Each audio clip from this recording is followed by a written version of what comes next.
Hi there, so you're watching the director's commentary of Black Site with me, Tom Payton, funnily enough, the director. You guys know the drill with these things by now.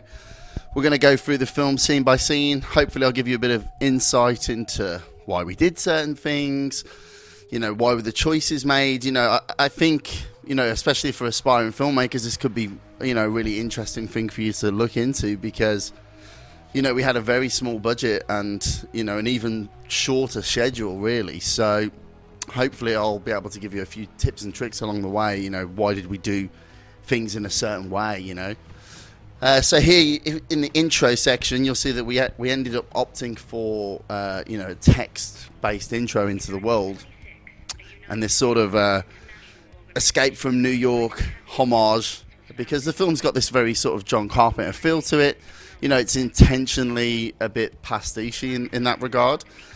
And we tried a few different things. There's actually a deleted scene from the movie where young Ren is in her bedroom and the dad, Rob Reed, is, telling her a bedtime story all about, his job and the elder gods and where they come from. And we just felt that the scene wasn't engaging enough and it didn't really set the tone we were going for. So we decided to go for this John Carpenter escape from New York homage, really. Here is a pretty interesting effect shot. Little known fact, I actually did the visual effects on the film pretty much on my own. What you're seeing here, though, is a little bit of a combination between some bits I did and Rhys Sanders, who kindly came on board and helped with those bits. This was a really, this is one of the first things we actually shot for the movie. And it was trying to sort of set up this mythology so that we weren't just dropping you into the Black Site, off the bat. And you could kind of feel that Ren had some history. And, we felt the best way to do that was maybe to introduce the parents. Especially seems as, it's implied that they're both Artemis agents or at least work for Artemis. So, we felt it was a really interesting way of getting it in. And obviously this plot mechanic of giving Ren an almost revenge-style story against Erebus for what he did to his parents, I think really helps motivate the character throughout the movie.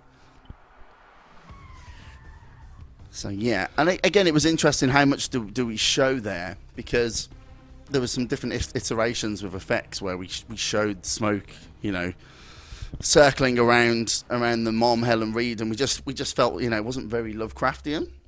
This entire scene is actually shot in a friend of mine's house, Dave Stallard, who actually appears in the film later on, so I'll point him out when he comes along, but he was kind enough to let us invade his house for the weekend and move into a hotel. So, and here, again, we wanted to show the effects, that, the blood coming down the nose, that, looking at these things, engaging with them, if you're not mentally prepared for that, it can literally melt your brain.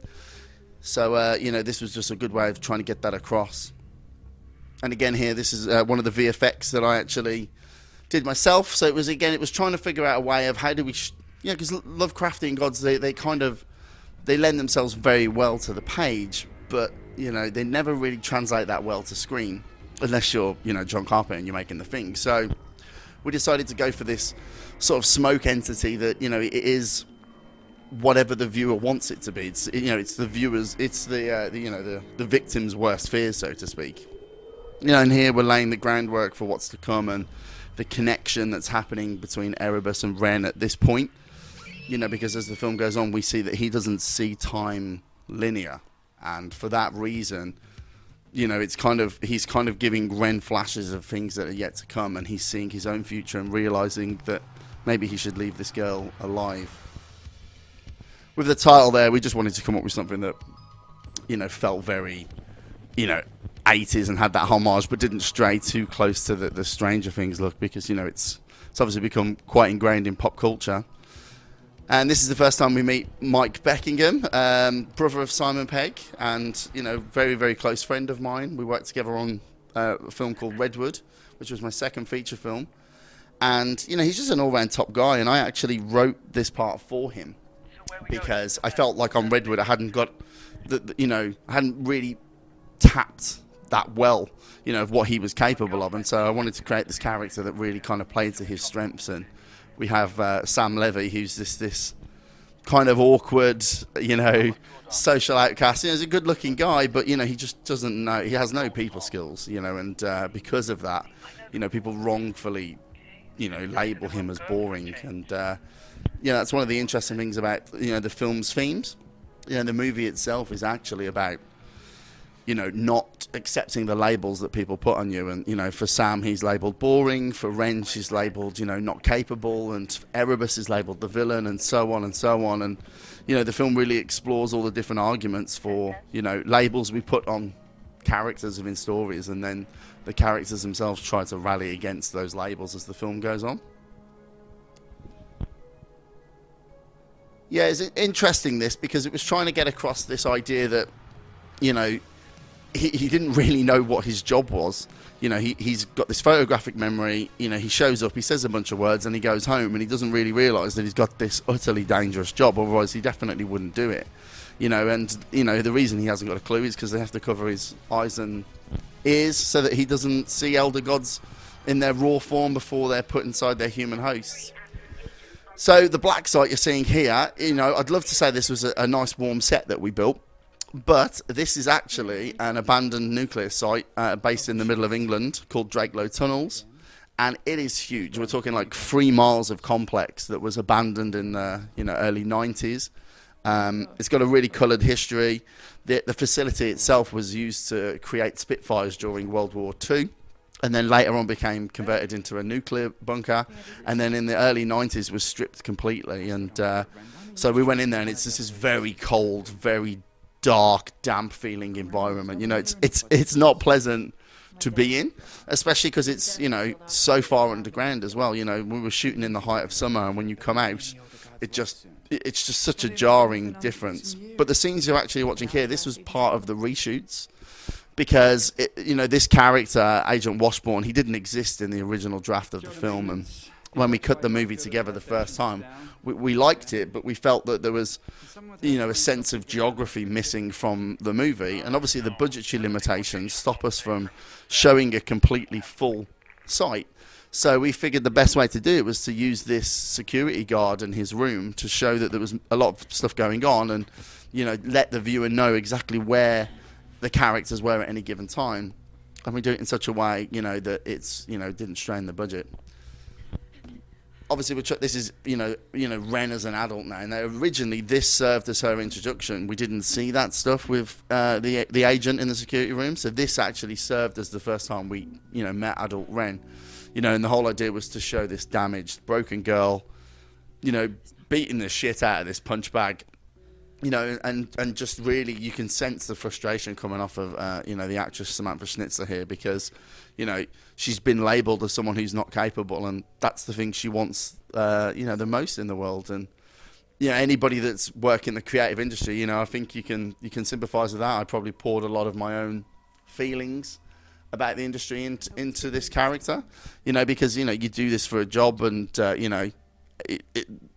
the main part of this job is taking criticism and being told just go and do something else. So this character in a lot of respects was really a vent for the labels that I feel are put on us as filmmakers, and the job we're just trying to do. We're all trying to tell stories in our own way, and being put in these boxes with labels on, and how we have to rally against it. And I think this character of Ren was really meant to embody that feeling that I think we get as artists. That's actually in my handwriting on the envelope. It was the one thing the art department forgot to bring that day, so we had to makeshift it, which is why it kind of looks like somebody opened it already. But a happy accident, I think, because it just shows that there's no secrets in Artemis, and everybody knows she's failed before she does. And this is one of those bizarre director's handwriting cameos.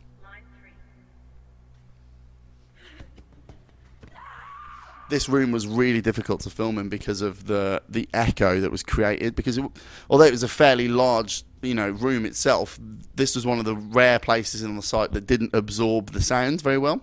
So we had a lot of trouble shooting that, and getting ADR in different bits of the facility to try to patch in. Every single extra you're seeing here is a crew member, because what happened was our extras didn't show up on the day they were supposed to be here. And so we ended up, you know, looking at the amount of different costume combinations we had. And what we did was, okay, so we put the crew in all the various different outfits. You know, there we've got High, who's one of the stuntmen. You know, and we put all the different people in the thing. And if you look here, that's actually Marco, our sound guy. He's sitting in the truck to record Bentley's audio. But you know, what we were trying to do is like, okay, well, can we mix and match all of these different outfits? You know, if you know two people wearing a hat and they walk to the end of the corridor and then take the hat off a frame and walk back, will you believe it's two different agents? And you know, it's funny. I think we really got away with it. We managed to make this look like a functioning entrance with maybe 6 people. So little trick for you there. Don't ever despair if you get let down last minute. There's always a fix. You just have to put your thinking cap on and decide what that is. This scene originally had some ADR dubbed in here, where you know, one of the characters explained that what Sam had done, but I felt like it was, you know, it was overly explaining his job role, and so we decided to scrub that ADR from the edit itself and just leave, you know, a bit of mystery to what Artemis actually does and how they operate. Again, here these are crew members. We did them in the reshoots. You know, it was you know, brutal. We were only back in the tunnels themselves for 2 days, and we just pushed as hard as we could to fill in all these little gaps that needed to be done, just to make the film flow and feel more like a fleshed out universe, you know.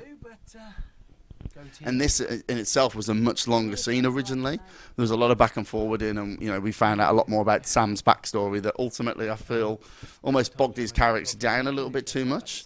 So the re-edit on this scene was designed to make him more likable and almost shunt him into being the protagonist, really. Whereas before he very much felt like, you know, a side character. So again, it's just showing you what can happen when you go back into reshoots and retool things, you know. Because realistically, what you're looking at here is the final draft of the script, you know. And, you know, I'm the guy that wrote it and I'm the guy that edited it. So it kind of gives you this control to go back in and rework the scene. This is one of my favourite scenes purely because the guy on the far right is Alvin Adams, who's actually the executive producer on the movie. You know, he wanted his little cameo and he got it. And, you know, it makes me laugh every time I see it because I've known Alvin for over 10 years. So it's like, you know, it's very funny for me to see him in one of my movies like this. But I'm glad I got to do it for him. And, you know, when we did the premiere in London and he had all his, you know, friends and family there, they all went crazy for this scene because of him being in it. So it was a really nice moment for him and, you know, a bit of a present from me back to him for, you know, believing in the project and boarding it in the way that he did. And, you know, I'm very fortunate to call him a friend and a business partner. You know, we just wanted to go into the backstory of, you know, the site a little bit. Again, fill in some of those details of the world, you know, kind of get your head around how Artemis operates and just how long it's been operating for. And also, because the facility itself was so run down when we found it, you know, it was such a dilapidated site, if you will. You know, we needed to create this believable world where most of the Elder Gods have been caught, you know, and this site has been all but abandoned apart from the odd deportation here and there. And that's what makes the character of the site come through. You know, this is a you know, an agency on its last legs. You know, the funding's almost out, and that's why they're using this old video that's copyrighted 1985, which is actually the year I was born. So a little in joke. Behind Toby here, Toby Osmond, a great actor. He's actually in my follow-up movie to This Stairs, and can be seen on a little show called Game of Thrones coming soon. But behind him are the masks from my first movie, Pandorica. There's a glowing egg that was used in one of my old music videos, and this was actually shot at my old office. So yeah, it was just funny. We kind of like very impromptu threw this together, and you know, just filled it with all these little, you know, personal gags for the crew that have been with me for over the years. But you know, I love this scene, and I love the implication of this bigger story. You know, who's this guy, and what would it have been like to work for Artemis in the 80s when it was at full force, you know? It's something that I really would love to explore down the line further with, you know, if we can expand on the universe, and we do have plans for that. You know, we're currently working hard on an animated spin-off of the movie, and this is a time period I'd really want to go into and explore with that, you know? Using hitherto forgotten scripts, the research team here at Artemis have been able to train out... Again, it was a case of, okay, finding footage that worked for this and made almost implied a glory days for Artemis that, simply just doesn't seem to be there anymore. And I think Toby did it really well. He's a funny guy, and, he's very, malleable. He can really kind of turn this guy into anything you want. In the next film I'm working with him, he's playing this, badass soldier, and here he looks like a sort of despairing professor. So that, the guy's a real talent, and we were really looking to get him on board for such a small part. So this is the introduction of Jennifer Wilkinson, boss of the site. It was important for me to create this functioning progressive agency, that's run by this fierce female character that interestingly, she also explores, that theme that I was talking about earlier of having a label put on you. But the interesting part is that she's the character who is very comfortable with the label she's got. She knows what people think of her, and she's embraced that mold, if you will, and she likes it. She has no intention of changing, really. Her arc throughout the film is really to prove that some people are what you think they are, and they like that, Whereas every other character is kind of being mislabeled, she's correctly labeled, if you will, And I think here she can see something in Ren. She feels potentially like there's something more to her, but at the same time, she's very by the books. It's what she's known for, and she's happy to accept her label. She's not someone who won't admit when she's proven wrong, but at the same time, she doesn't want to rock the boat and pull labels off left, right, and centre. So, for her, the point here is to really say to Ren, look, enough is enough now. I've given you enough opportunities to pass this test. I've given you enough opportunities to prove that you're capable of going out into the field, and you haven't managed to pull it off. And so for that reason, let's stop this now. And I think it's a fair comment by a character at this point, but that again is part of the the motivation of the movie, to really push characters, and and to really see the measure of a person when they're put in an extreme situation. Bentley Kalu here, I've worked with him on 3 movies now. He's just one of my favourite human beings on the planet. And the guy next to him is David Stallard, the guy I was telling you about from the beginning, whose house it was that we filmed in. So this was his his fee for letting us shoot there. He wanted to be in the movie, and turns out he's actually really good. So we ended up expanding his part out when we did the reshoots and giving him lines of dialogue. But this scene was important because it's really the only time we see Ren and Jay together before he passes away later on. Spoilers, sorry. You really should have watched the film before you put the commentary on, though. It's. I think you can kind of see this protective family bond between the two of them, but at the same time, he obviously feels guilty for what happened to her dad. As we find out, later on in the film, it was him that let Erebus go in the first place. So you can kind of see him taking on this paternal role with Ren, which she's grateful for, but at the same time, I think she feels it's part of the reason that she's not breaking out from this label she's had put on her, that if he just lifted that protective foot a little bit, that she might be able to break out and prove herself worthy. But there's definitely a love between the two of them. There's definitely a strong brother-sister connection there. And again, it's interesting because it's when the movie kicks in, it's Ren's connection to Erebus that is, driving the plot, but really it's her connection to Jay that's pushing her forward, that's making her test herself, and Erebus really credits himself for that. But, again, he's mislabeled Ren. Why she's pushing so hard, why she's risking her life is because of her connection to Jay and not to him. This was interesting because it was never written like this. The way the scene looks now, it was really dictated to by the site. Originally we'd imagined more of an interrogation room situation.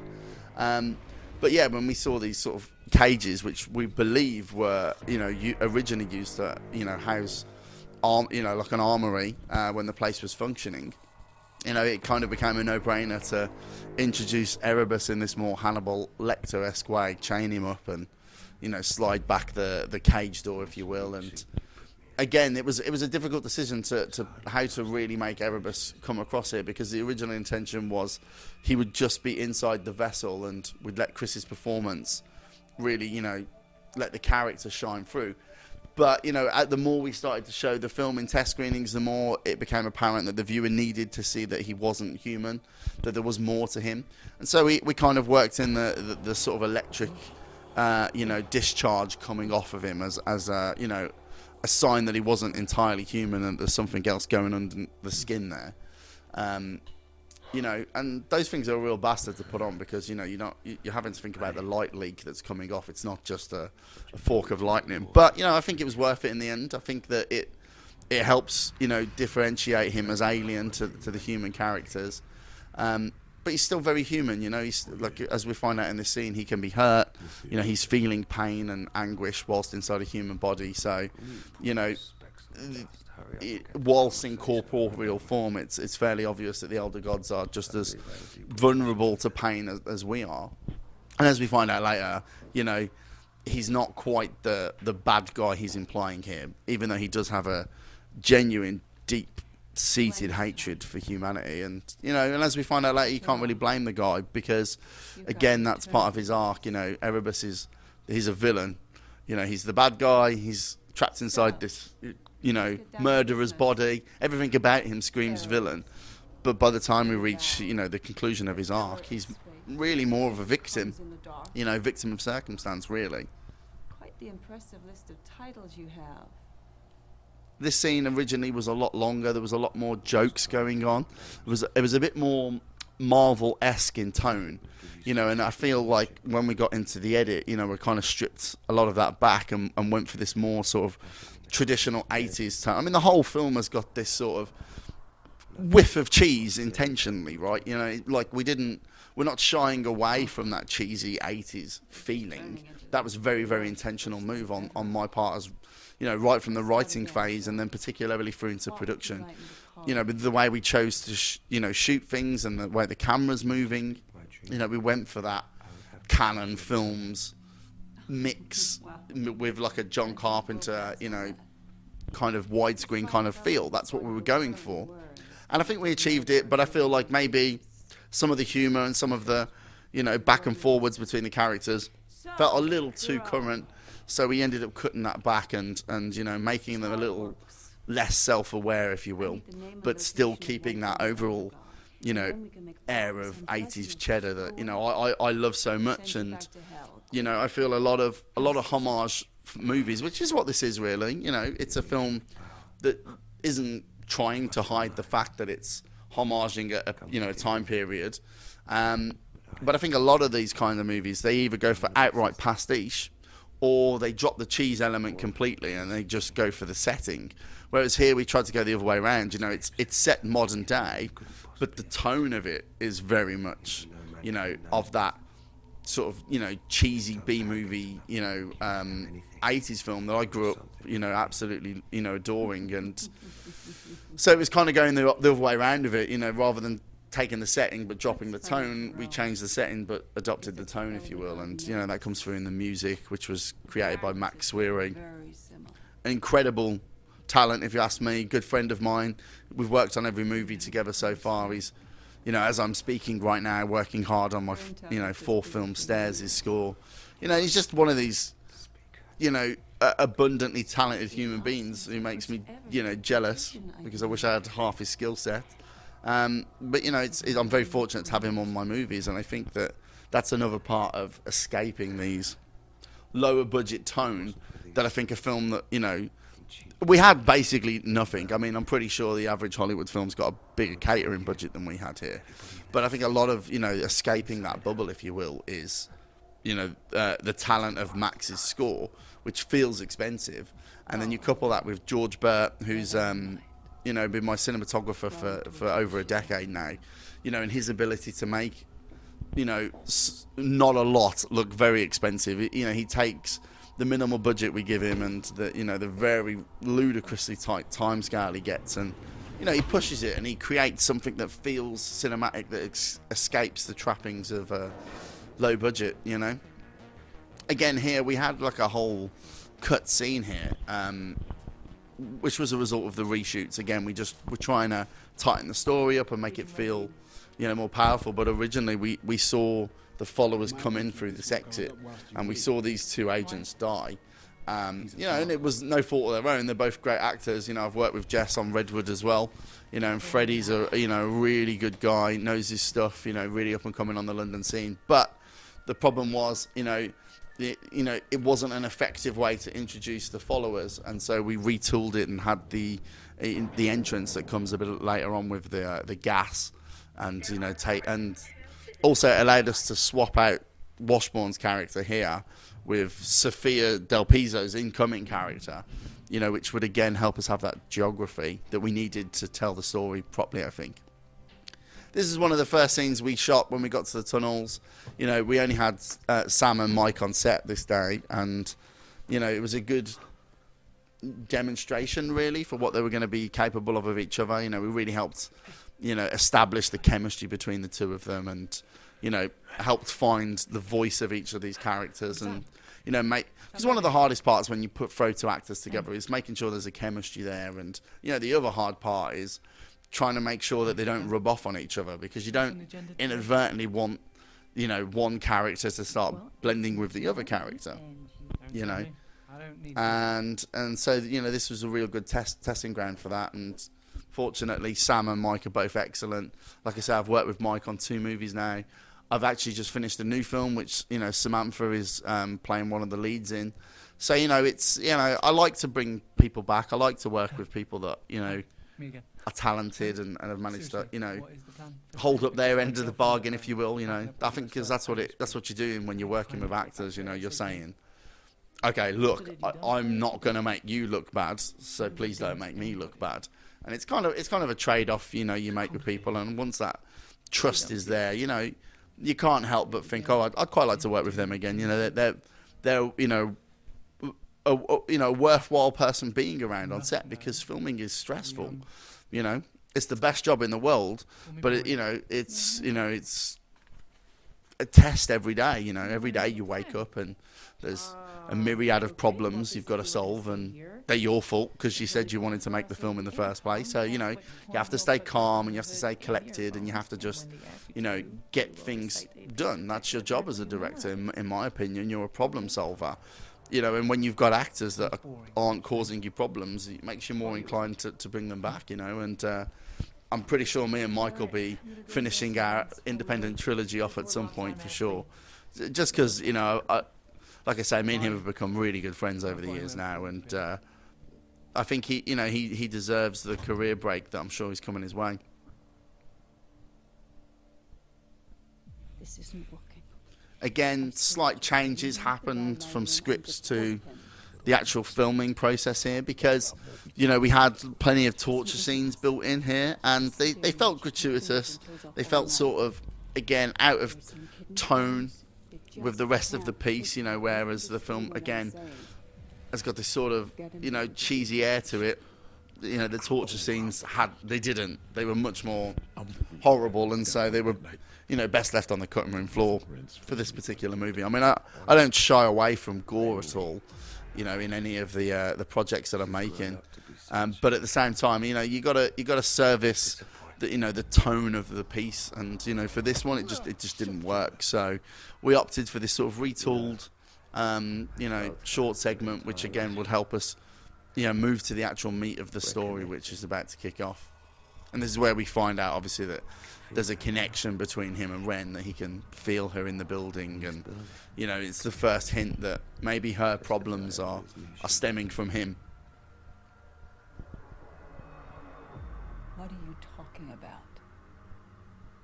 I feel a little reunion coming.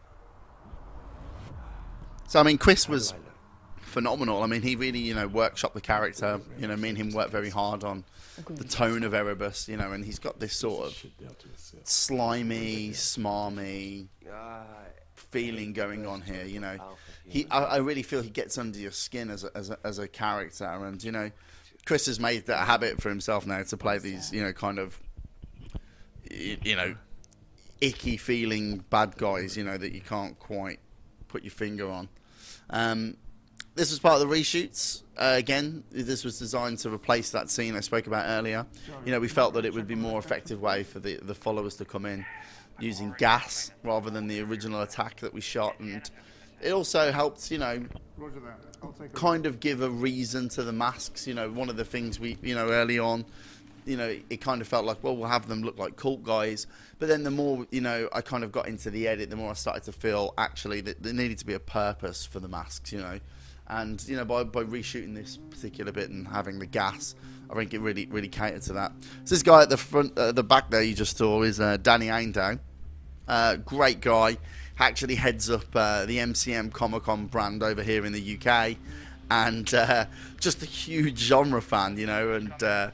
he was like, oh, can I come and hang out on set for the day? And I was like, yeah, sure. And he obviously slapped him in a uniform and stuck him in the movie. So he's, up on screen forever. And, you know, I know he's really happy about that. And for me, it's really cool to be able to give somebody who's supported me so much, you know, it's something that I know that they'll look back on and think is, you know, cool for them in the future. Again, you know, the gas was actually... smoke bomb grenades from a paintball arena. You know, it had that yellow mustard gas texture to it. Surprisingly difficult to get it to go away once you've let it off. I mean, when we're shooting those scenes, we had to just gas an area and then move on to a different bit because it would sit there for the rest of the day then. That's the end of Andy Gibbons. He came in, he was in the on-set for half a day. He came in and nailed this stuff. And, you know, he was just a pleasure, really, to work with, you know.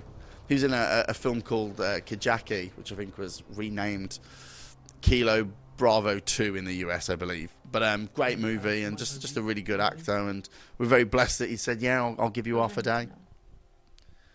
So these guys are in a different section of the facility right now and haven't quite come under attack yet. But, you know, there was debate about whether we should lose this scene. But again, I felt the chemistry between the two of them here was, you know...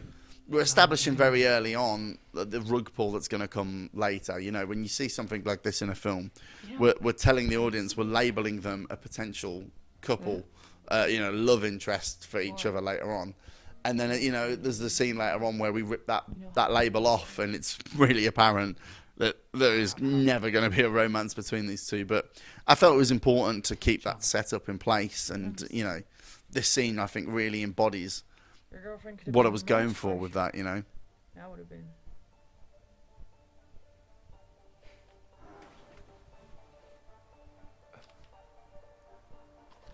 So this is the introduction of Sophia Del Piso. Just a phenomenal actress, you know. Somebody I'd wanted to work with for quite a while, and you know, we looked at her for the original version of the shoot, and I think dates couldn't line up. But fortunately, she was able to come and join us in the reshoots, and you know, she brings so much to that part when there's so little to do. I mean, she's sitting in a chair and just spouting exposition to keep the plot moving along, but she just brings all these little nuances and character, you know, elements to the party that, you know, only a talented actress could really pull off. And she's going to do huge things. You know, I know she's in the Blumhouse series, you know, the holiday themed series that was releasing on Hulu, I believe. She's one of the stars of that, up and coming. So she's really going to blow up. Here we've got the introduction of the followers and our main villain, Kerr. You know, she's really the anti-Ren. You know, again, she's sort of labelled the henchman, if you will. But as we find out as the film progresses, she's really the main villain. You know, she seems like she's reporting to Erebus, but you know, it turns out she's his captor. Lauren Ashley Carter there from Imitation Girl. Again, just another phenomenal actress. You know, willing to come and dedicate her time, you know, albeit short, to help make the film happen. And it's people like her that really drive independent cinema and, you know, make it worthwhile getting up and going to set, really. Here's where we start to see Ren's visions really playing a part within the movie. And again, there was a lot of debate about, do we keep them, do we keep changing them, do we keep expanding them? But, you know, and I would have loved to, but, you know, budgetary restrictions are just that, you know, they prohibit you from doing it. So, you know, we ended up recycling the scenes and using them over and over. But I feel it helps build the movie to something. You know, it's clear that Erebus has been trying to tell Ren one specific thing for a very long time, and, you know, and I think that as the film goes on, it becomes more clear what that is. But yeah, in an ideal world, I would have loved to show more of the other dimension and show more of the backstory. But hey, maybe we'll do it in the big budget remake, eh? it's something we'll definitely be exploring in the animated show. You know, the animated show takes elements from this and retools them. So we'll definitely be exploring the other dimension more, which is what I would have loved to do done with the Visions. I love this moment that's about to happen. Bentley Kalu and Phoebe, they're just such powerful presences, you know, and to have them go head to head with each other was kind of, you know, really interesting, because I mean, look how big he is, and she comes across as this you know, quite slight small girl, but Phoebe in real life is one of the most badass people I know. You know, in reality she would likely win this fight too, so it was really interesting to put them together and have this sort of brutal showdown, you know, and I think it shows that there's no old bars like that right there, you know. And again, we rip off the label that perhaps Jay's going to be the hero by immediately stabbing him through the chest and, you know, incapacitating him. So again, it's a removal of an archetype that, you know, you're used to, that were taken away. So the ELFs, that was interesting, because that was a concept that was originally going to be used in a different script of mine that's sadly gone unproduced. But when we actually saw the facility and we realised that there was no blast doors left, that they'd all been stripped away, the script itself contained these sections, and it was important to have the blast doors in place. But you know, after some creative thinking, I decided to port over the idea of the electrified light fields from this other script, you know, and that allows us to seal off the facility, and it, you know, in some respects created this tension that didn't exist before, you know. And it's a cool visual effect, you know, it's a nice nod to, you know, the kinds of things you'd see in these 80s films. And, you know, again, we didn't want the special effects to look too polished there. I almost wanted them to have this sort of cartoony effect to them. Again, to try to keep in tone with, you know, the overall feeling we were going for. Here's interesting, because originally the followers, they didn't speak.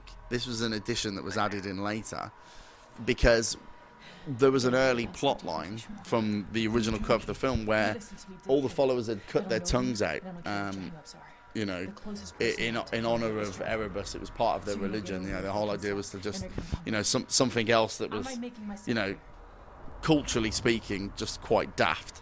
But, you know, they believed in it, you know, they had faith in it, and they'd removed their tongues. However, again, once we got into the edit, you know, I felt there was too much time of these people not doing anything. And you know, I remember we were prattling around one day, and one of us did a, you know, voice for one of the characters, and, you know, it kind of sparked this idea, what if they were like, you know, religious stormtroopers, I guess. And so we went in and we started dubbing the voices, and the more we did it, the more it started to lean into this tone that we were going for, and it kind of made them a bit cheesier, made them a bit more, you know, henchman-y. You know, again, that sort of disposable 80s henchman, you know, that's always got some sort of daft dialogue that had been placed in an ADR, and it felt like, well, okay, well, they've got masks on, you can't see their lips moving, so let's go for it. Let's give them these reams of ADR that were really ad-libbed by some, you know, talented actor friends of mine, Jake Francis,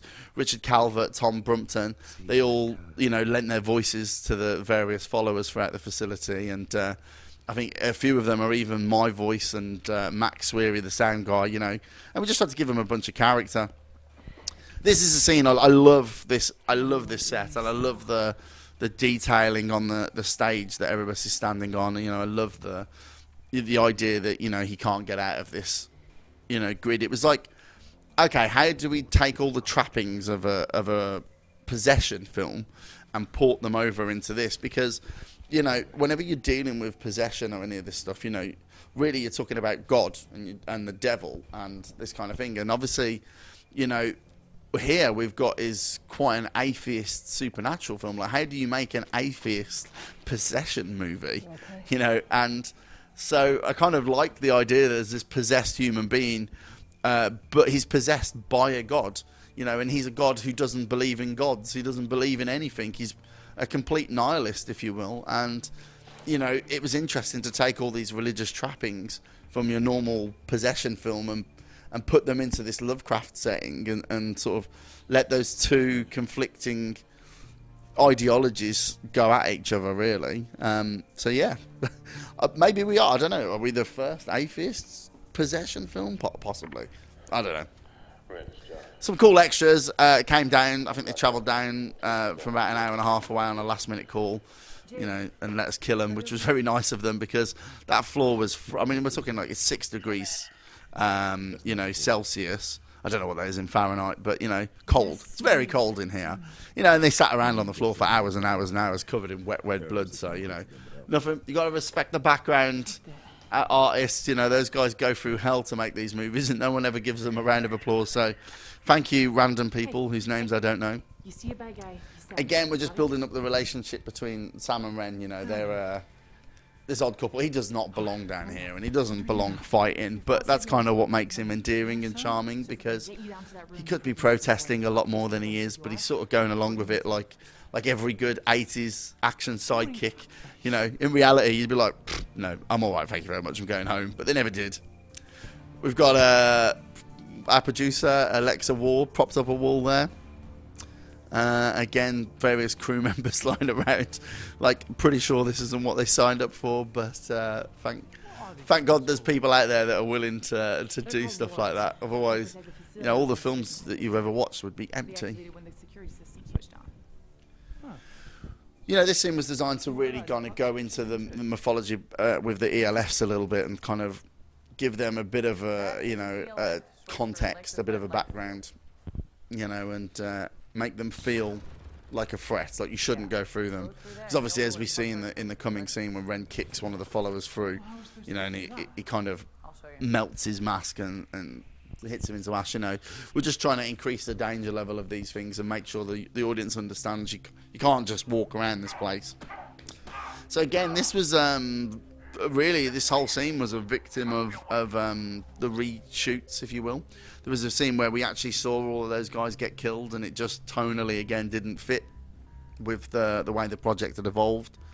And again, we're putting these voices into these guys that have kind of, it almost demenaces them to a little bit, but I found that interesting because again I was running with that theme of labels, and it was like, does anybody find stormtroopers intimidating? No, they're not. They're almost comedic, and I really wanted to slap that label on these guys. They're a bunch of hapless followers, really. And as we find out later, it turns out they're all normal guys with families and jobs, and so again, I was trying to rip that label off of what you normally expect from a henchman. You don't know where the bathroom is, do you? You're not going anywhere. So this whole fight scene was very truncated from its original version, mostly for time reasons. When you're on set and you're just trying to push through to the end of the day. Choreography is actually the most difficult thing to try to achieve, and sometimes it just doesn't go the way you imagined, and so you have to kind of start making those adjustments and going, well, okay, what's essential to the story here? How do I get the story across? So, it's probably my least favourite action scene in the film because it is so truncated from its original version. But, it services the overall story better to just get this section out of the way, if you will. We've established the danger of the ELF and, and we've also established that, Sam will do absolutely anything you tell him. And, it kind of, helps us show the growth that he'll undertake as the film goes on, I think, I'm not gonna lie to you. It was funny because when we were on set, we kind of started to imply that potentially these guys have got some sort of chemistry between each other, like an unspoken love, if you will, that's never been explored. But I think it kind of helped bond the two characters together and make for more interesting discussions between the three of them because, Erebus is a guy who's had his love taken away from him. For those of you that don't know, I kind of mixed Greek mythology and Lovecraftian mythology together. Erebus and Nyx, Erebus was the god of darkness and Nyx was the goddess of the night. They were, a part of the originals, if you will, the very first elder gods in Greek mythology, who would later go on to create the Titans, who would later go on to create Zeus and all the gods we know of. So, it was trying to blend these mythologies together, and, in Lovecraftian mythology, the gods aren't in love with each other and they don't have personal connections, and that's why I felt we had to to make this character work and to make the payoff at the end of the script work, we had to start borrowing from Greek mythology, because Greek mythology is full of tragedy and betrayal and, you know, loss of loved ones and, you know, children turning on their parents and so on and so forth. And I felt that makes for a very interesting background to the Elder Gods. And again, it's something that we're fully intending to explore further, especially in the animated show. So, you know, it's always interesting when you're cherry picking from mythologies and trying to blend them together to create something new. But, you know, I like to think of myself as a bit of a remix artist. You know, the whole film is a remix, if you will. It's, you know, it's all these bits that I love from different mythologies and different, you know, filmmaking styles and different, you know, portrayals of characters, and, you know, all remixed into this blender that, you know, hopefully becomes its own thing. You stripped us of our glory, and then our home. You had no right. So yeah, this bit for me was interesting because, you know, we're starting to learn potentially the Elder Gods aren't necessarily deserving of this. You know, there is a definite Guantanamo Bay, you know, or a sort of, you know, as the name implies, black site. You know, like a, you know, what is the moral, you know, right of any government to seize a living entity and hold it against its will and send it back to where you're from. But at the same time, you know, I'm not coming down, I'm not being like a hardcore liberal, and I'm not being conservative. I'm saying, look, you know, there's two sides to this argument, and what you've got here is, you know, what they're doing to Erebus isn't overly fair. What they've done to the Elder Gods isn't overly fair. But at the same time, they pose a threat. You know, they're scary and they pose a threat. And you can kind of, you know, understand both sides of the coin. Like, fear makes human beings do things that they wouldn't normally do in any given scenario, and it clouds their judgment a little bit, if you will. But in doing so, they're only antagonising the Elder Gods more. They're making the situation worse, if you will. So the two are kind of feeding each other.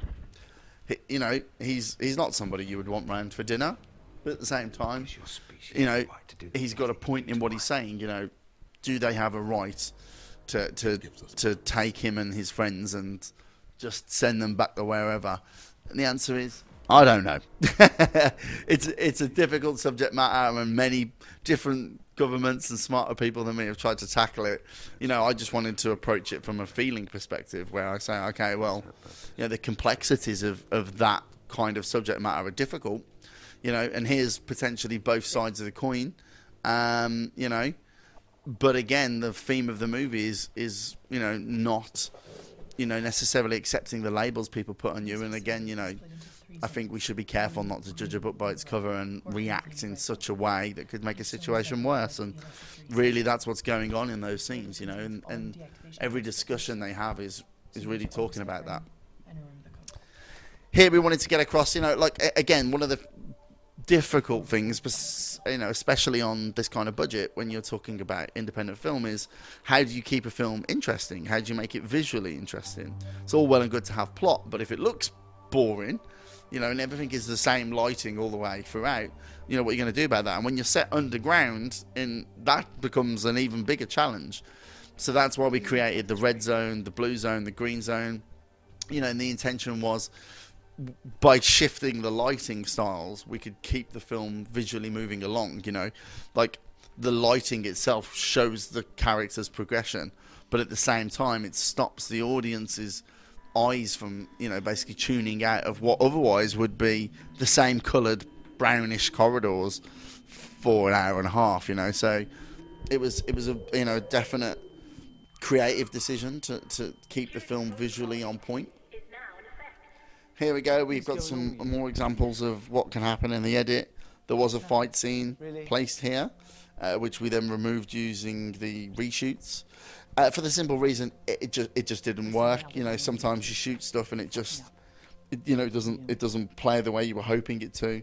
You know, and sadly this was one of those scenes where it didn't come together the way, you know, I would have liked. And so we decided to patch around it using the reshoots, and, you know, I think actually it ended up as a better scene for it, you know, because otherwise there was too much going on. You know, you had a fight scene, and then there's a fight scene immediately afterwards, and it was all getting a bit bunched up. So it was better to have this as a nice character moment before we get into that kitchen fight that's about to come. You know. You know, I think here we're really starting to see Ren and Sam come together as a team, you know. Him asking, well, what can we do about it? It shows his investment all of a sudden, you know. And if you look on the monitor there, you can actually see them picking up their you know, So watch yourself. knife bulletproof vests, if you will, you know, which they'll be wearing for the rest of the movie. And it's actually happening on the monitor again, a victim of the reshoots, placing it there rather than seeing it legit. But, you know, it's still in and we still get the point across.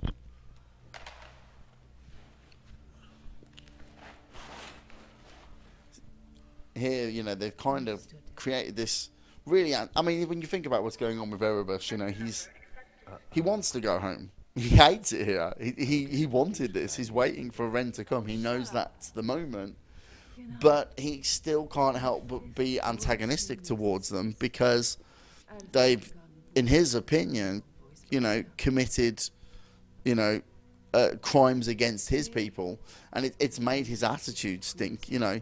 In a different world, he might have just gone home willingly. But because of the situation and the tension that exists between the two parties, that can never happen. And it's not necessarily Artemis's fault either. You know, they did just show up out of nowhere and start sucking people dry. So it's a 50-50 scenario caused by both of them. But, you know, I think Erebus realises it's a cycle he's never going to break, and he'd rather just go back to where, you know, I apologize.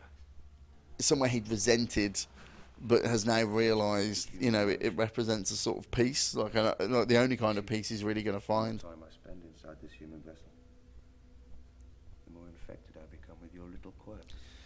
Here we were trying to get across the idea that the longer one of these gods is inside its vessel, The cult. you know, the more human they start to become, the more emotions start to flood their system, you know, First came back to that this it becomes a sort of a partnership between, of our former self. you know, the entity and, you know, the human body, if you will. The quickest way. Which is interesting because obviously, you know, we can explore that later on, you know, what happens the longer you're inside, an elder god is inside a vessel, you know, what happens, and more so, you know, what happens to the human being, you know. We decided to start. What happens to Jerome Davis, which is the name of the guy who Erebus is currently inside, you know, what happens to that guy? You know, what happens to his brain afterwards, you know? Is this the first elder god he's had in him, or is he recycled over and over, you know? And I think that's really interesting stomping ground to explore later on, you know. It kind of, again, it adds this, you know, weight to the mythology. Kitchen area. You can cut them off there. Copy that. Fun facts, there's no earpiece in her ear because the one we had was too big. Sophia is, you know, she's quite a short girl. She's, you know, she's very, you know, small built, if you will. And, you know, had this big man's earplug thing that just looked ridiculous. So we just opted to make it like it was in ear, and, you know, I think we totally get away with it. It's a classic movie trick, that one.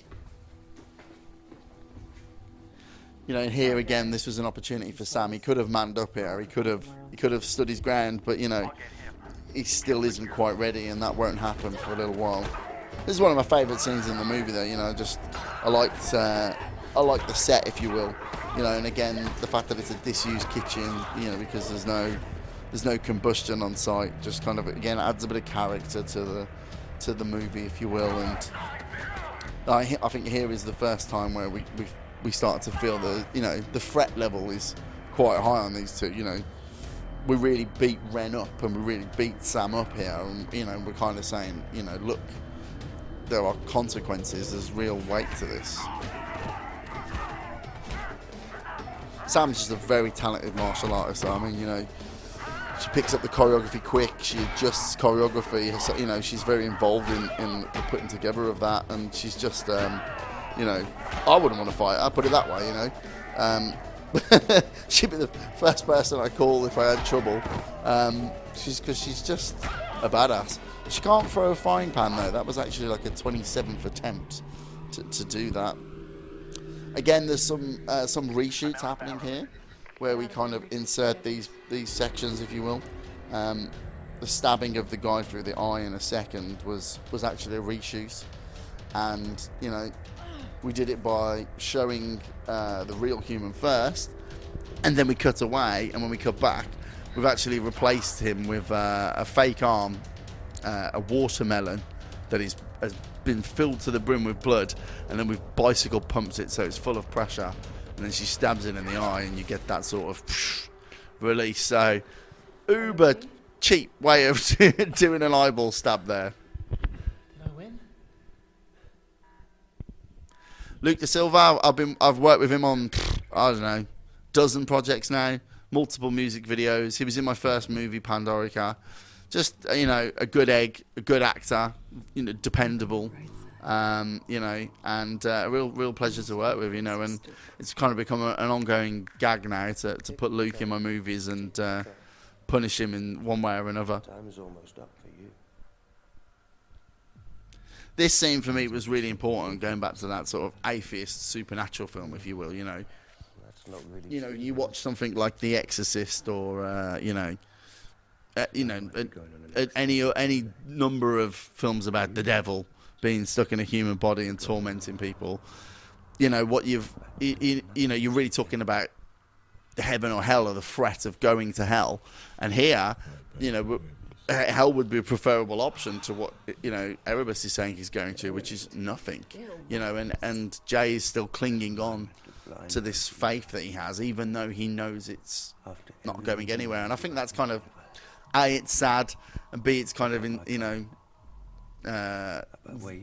very much true of the human condition, isn't it? You know, we're all genuinely hoping there's something after this. I think it's why we watch horror films. I think it's why we're into them, because, you know, horror films heavily imply there's something after this, you know, especially a film like The Exorcist and possession movies. You know, although it's horrifying what you're seeing, it's comforting, because, you know, you're kind of becoming safe in the knowledge that there's something after this life. And so for Erebus to be so categorically clear that there isn't, you know, I think is a terrifying prospect for a man who's been stabbed through the chest. And that makes this one of my favourite scenes in the film. One of my favourite things that, you know, I've worked on as a writer in terms of scenes, because it's just very dark and very, you know, sad. But, you know, I'm not a nihilist. You know, I think, you know, we should live life to the fullest. But, you know, at the same time, I'm not a religious guy, and I think that tone, you know, really rings true in this scene. I think you should be more concerned with saying your goodbyes before you have to take your short train ride to oblivion.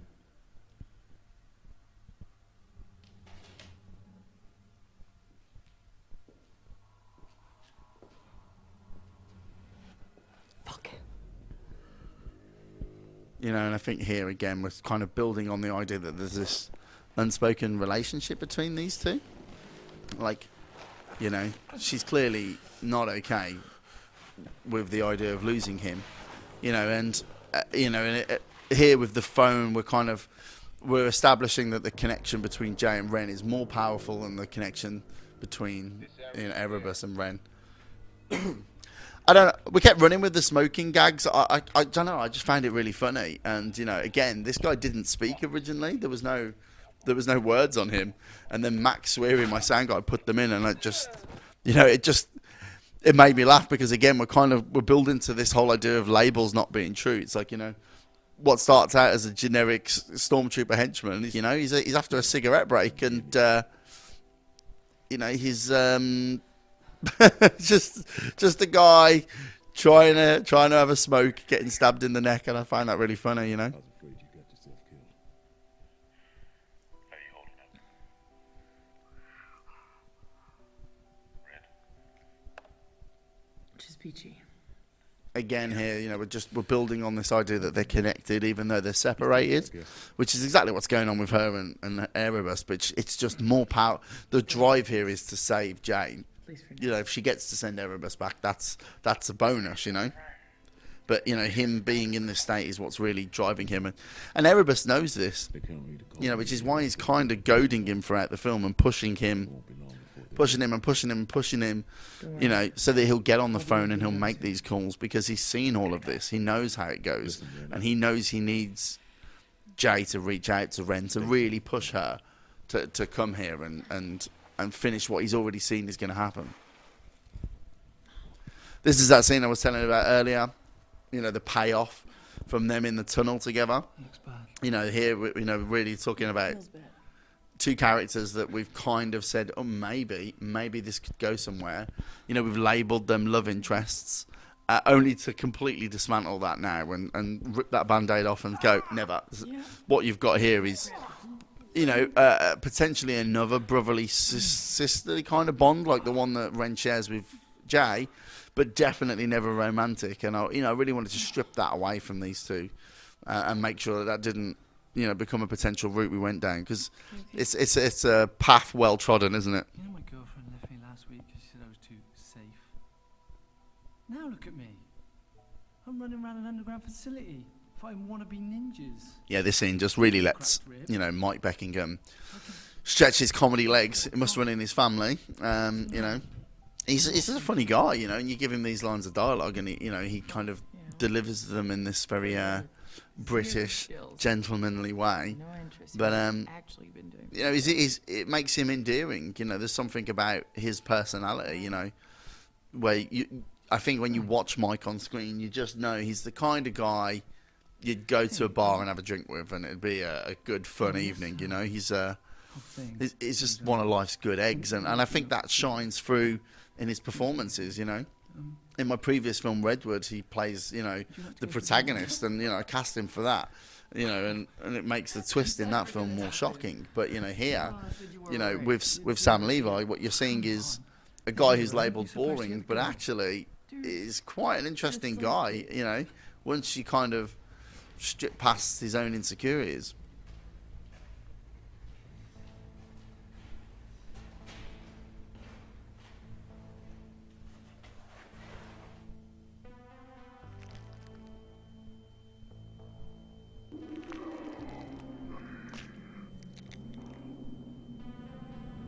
So again, we're kind of, you know, going back to the visions, if you will. This is the first time Ren has seen Kerr. So, you know, she's now aware of her. It's almost like Erebus is trying to warn Ren about Kerr, you know. He's seen that she's potentially the only, you know, fly in the ointment, if you will. The thing that could derail his escape back to Nyx. So, you know, he's essentially warning her, which, you know, Ren's picked up on. And, you know, this is where we start to realise maybe Erebus isn't quite the bad guy we felt he was. Potentially Kerr is the bigger threat. Yeah, that dial's just randomly generating numbers. It's recycled out of a calculator, hilariously. But you know, we could have put those on in post production, but again, it was about trying to go for that tone and, you know, practical props wherever we could, basically.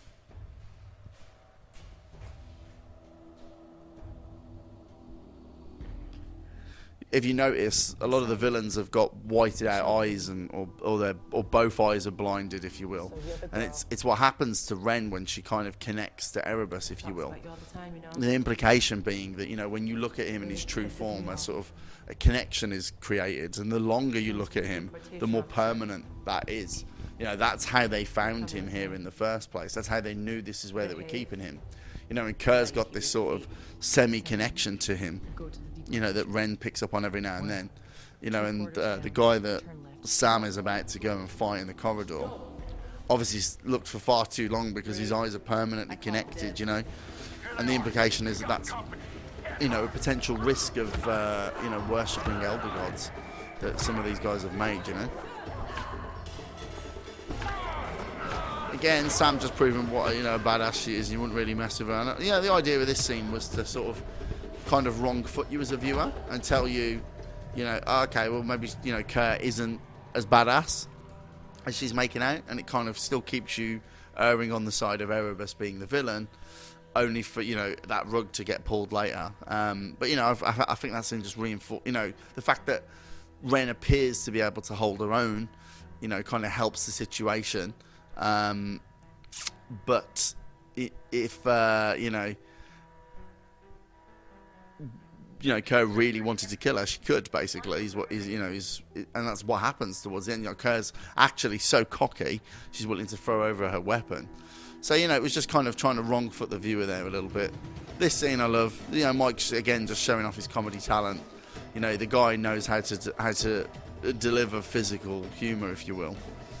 And he's kind of built himself up to be a bit of a, in his own head, an action star here, only for it to go horrifically wrong for him. What we actually did a wardrobe trick here, where for this one scene only, we put a jumper on Mike that was one size smaller than he'd normally wear, to make his arms look bigger, so that he's starting to look more heroic in that scene, if you will. And we just did it by shrinking down his wardrobe essentially and starting to show off his guns a little bit, so you visually feel him transitioning into more of an action hero. I'll do it myself.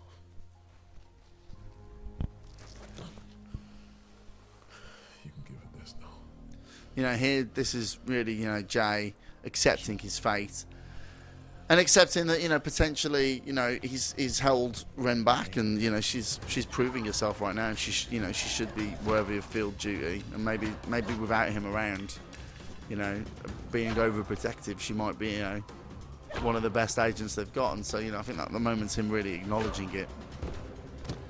Obviously, we're using movie rules here. In reality, she'd be dead. But, hammer to the head, not always a smart move, that one. But, again, it was designed to wrong foot you and make you think that Ren's got more of a shot later than she does. This whole scene was supposed to be like, if all the choreography in the other areas comes across as, like legit martial artists, like these two have kind of devolved into, a bar fight. They're scrapping around and just, taking long breathers. The fights are getting more realistic as the film goes on, essentially. We're starting to really beat up our protagonists quite badly, breaking their ribs and splitting their lips, and, genuinely trying to take away the safety of, modern action blockbusters, and go for that more 80s tone, where, John McClane bled, where Arnie would bleed, like in modern movies we don't really get to see that, and I think, that was an important decision made for this film to go back to that kind of the idea that your heroes can get hurt, and so as the film goes on, we kind of start to make the fights more and more realistic. Characters are taking breathers and slowing down. They're not as agile as they were earlier on, and they're getting more and more beaten up as they go. You can fight it.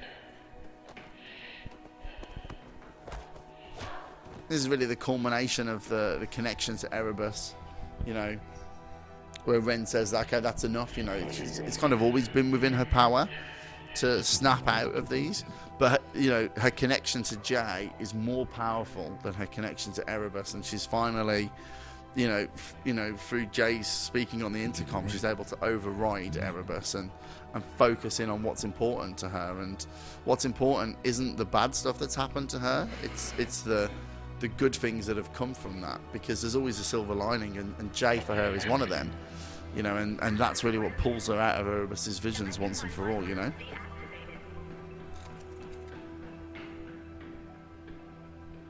So, this feels like, it's starting to feel like the culmination of, all the characters, and, that I think was what was important about the reshoots that we did, and creating, the security room scenes, and giving the followers a voice, and making sure that, the viewer felt that all these threads were starting to pull together. Great performance by Sam here. I mean, she just, she went to a very sad place to pull this off, but, very believable. And again from Angela as well. I think she's showing that there's potentially more between the two of them, but it's kind of gone unacknowledged and will remain that way now. But this is it. Like Ren's, she's this guy's taken everything from her, and so this makes this shot really is what the film has been building to. This moment where she comes face to face for the first time in 20 years.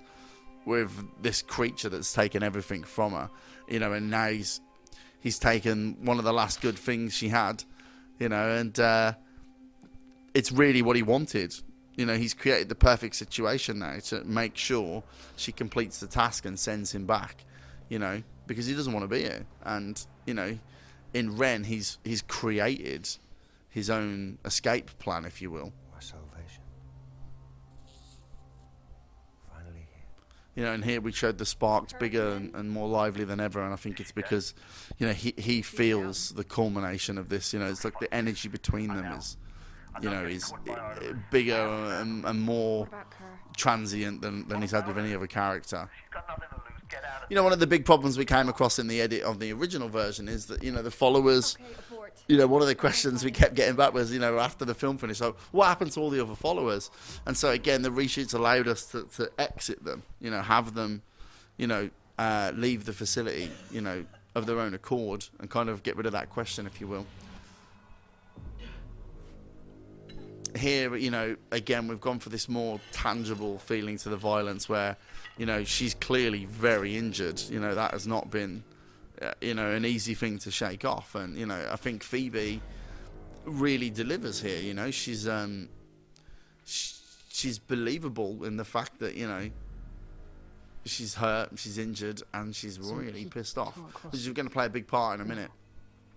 Going into the mythology a little bit more now, bringing Sam up to speed with, you know, and just reminding the viewer, you know, that Erebus isn't supposed to be able to cross this, but, you know, we're really going to pay off in a minute the, you know, the illusion of power that he discussed with, you know, Jennifer and Jay earlier on when he was being interrogated. It will pay off, you know, when it turns out he's let them believe he's a prisoner this whole time, and he could have broken out whenever he wanted, really. Connected.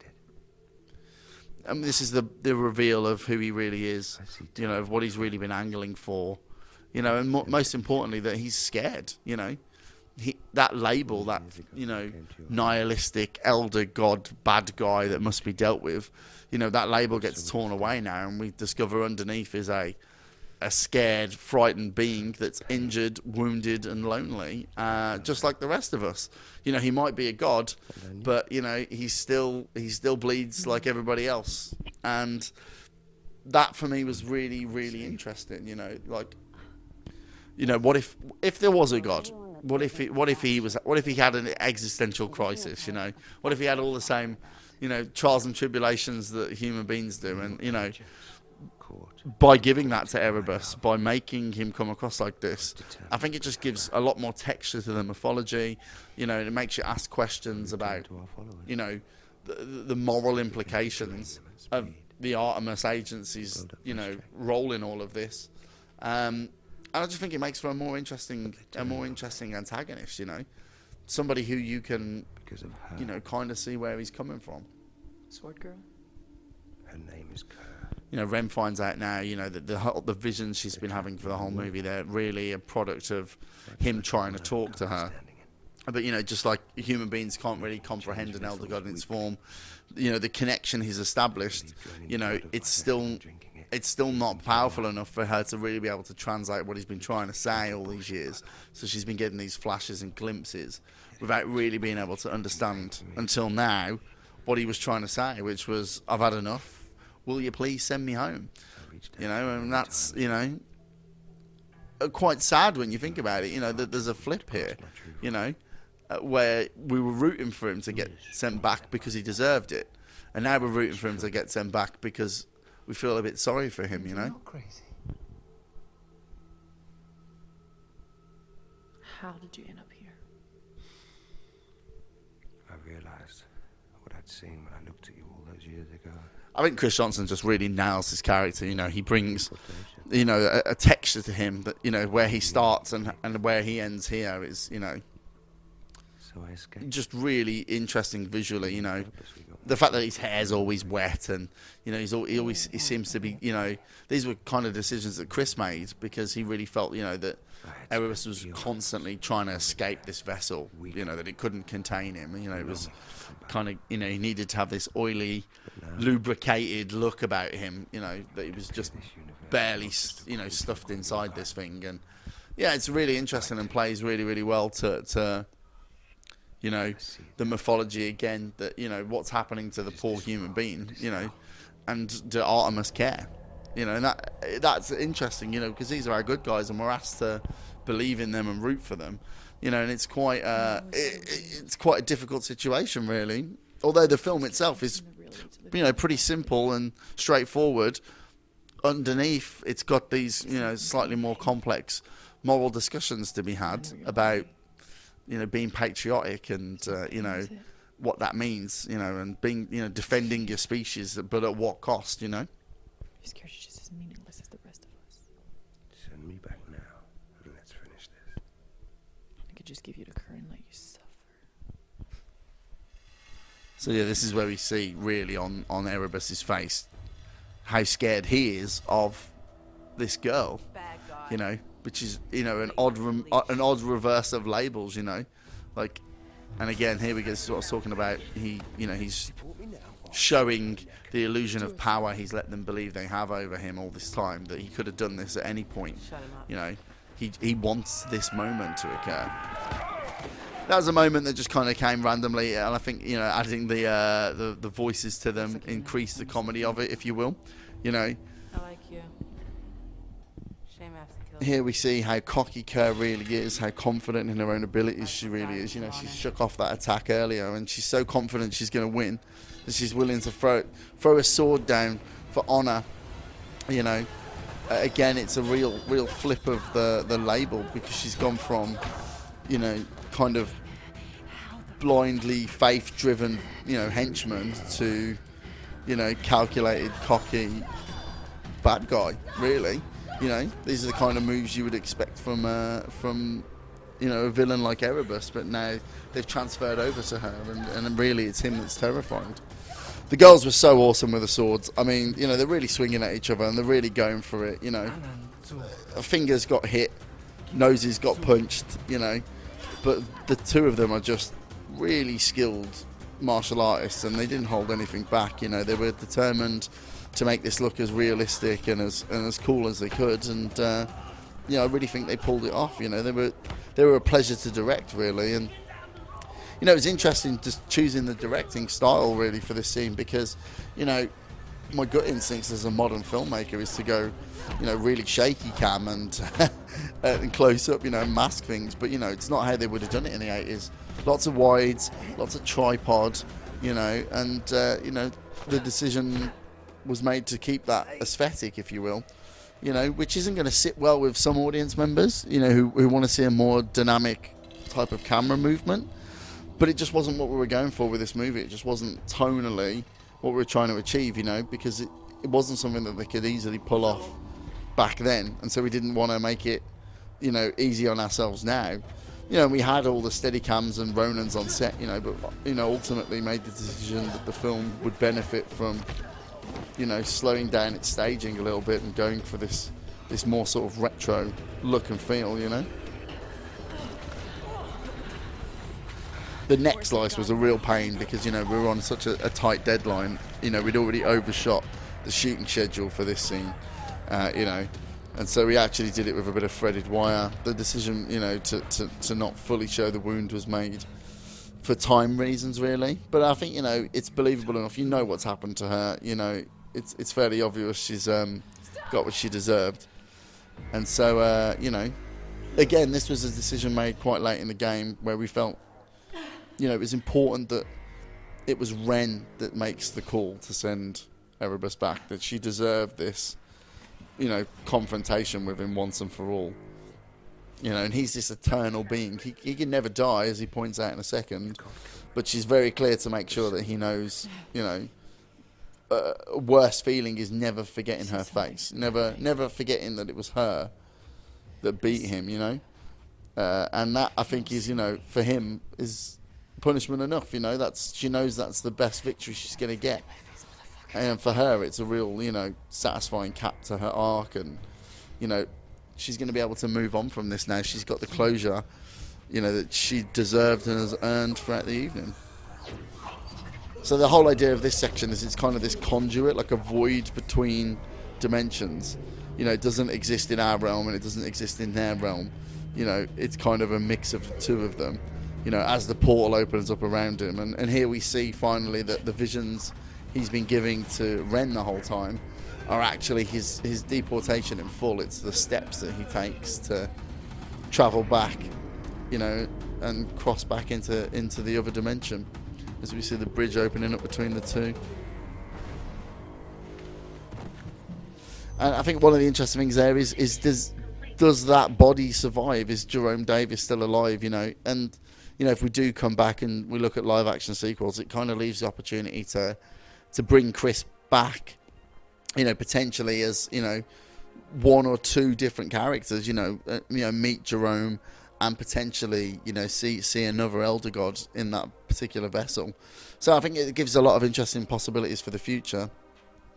The ending, this was a nightmare because we originally were going to shoot at a different entrance, and this, you know, we'd obviously been shooting inside for you know, 17 days, and we got very used to, you know, never being disturbed. And the first time we go to shoot outside, one of the neighbours who lived, you know, the locals that lived close to the facility, decided to disrupt filming as much as she could. You know, pulled up outside and put car stereo and stuff on. Just generally decided that she wanted to make a point to the guy who'd hired the facility out. So we quickly had to pick all our stuff up, run round to the other entrance, and very quickly restage this new scene, because there was an incoming thunderstorm, and when it hit, it lasted for days. You know, and obviously would have been very, very difficult to record the audio in. So yeah, we ended up just as quickly as we could putting the ending together, and bizarrely, I really like it. I really like the one take. I really like that, you know, the staging of Ren in the middle, you know, and the fact that, you know, both of these two, you know, her boss and her mentor and her sidekick, if you will, walk either side of camera. We get to end with a nice little cigarette joke as well, which I think plays well visually. But yeah, it was never intended to be this singular take. It was you know, a product of misfortune that ended up working really well, I think, for the film.